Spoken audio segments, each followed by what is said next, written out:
साहब मेरे साथ मौजूद हैं। आज माशाल्लाह सैयद वज़ीर कादरी रिसालत न्यूज़ से आपके सामने है और एक नया जो है सेगमेंट लेकर आया हूँ कि नेशनल स्टेडियम कराची में जो PSL 7वां एडिशन है जो सज चुका है और आज जो है चौथा रोज़ है।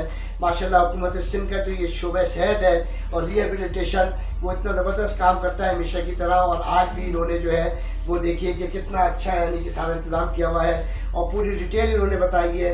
सबसे पहले तो मैं डॉक्टर साहब का शुक्रिया अदा करूँगा कि ये जो डॉक्टर शब्बीर अवान साहब यहाँ पे सामने हैं। बताइए आप थोड़ा सा हमारे नाजरीन को। मेरा नाम डॉक्टर मोहम्मद शब्बीर अवान है।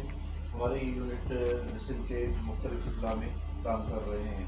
हम लोग रिमोट एरिया में काम करते हैं जहाँ पे सेहत की फैसिलिटीज़ नहीं हैं। हमारे पास जो बेसिक फैसिलिटीज़ हैं, जो हमारे डायग्नोस्टिक टूल्स हैं, उसमें हमारे पास अल्ट्रासाउंड और इनकेस आप एमरजेंसी में डिफिब्रिलेटर यूज़ करते हैं तो कार्डियक पेशेंट आ गया कार्डियक तरह से। इसके अलावा ECG मशीन है हमारे पास और चलते हैं तो पूरा डेटा हम पे फिट किया जाता है। तो लैब आइटम वगैरह रखने के लिए हमारे प्रोडक्ट होता है और इस तरफ और मुफ्त मेडिसिन हम पेशेंट्स को प्रोवाइड करते हैं। माशाल्लाह ये सारी मशीन लगी है, बहुत बेहतरीन इंतज़ाम है। ये देखिए आगे आप हमारे कैमरामैन आपको दिखाएंगे माशाल्लाह कितना अच्छा इंतज़ाम है। ये सारा हाइजीन है, सबसे बड़ी बात यह है कि हाइजीन है, सफाई सुथराई और पूरा अमला जो है डॉक्टर साहब का और डॉक्टर साहिबा है हमारे फीमेल को देख रही हैं जो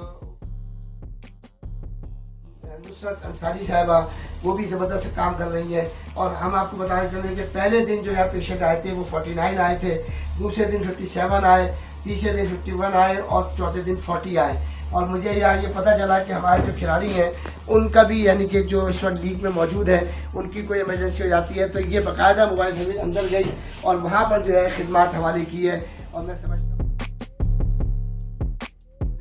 आपको ये मालूम हो गया होगा कि हुकूमत सिंध का जो शोबा सेहत है और रिहेबिलिटेशन वो यहाँ पर 38 डिस्ट्रिक्ट जो है वहाँ से खिदमत देने आते हैं। ये मोबाइल सर्विस होती है।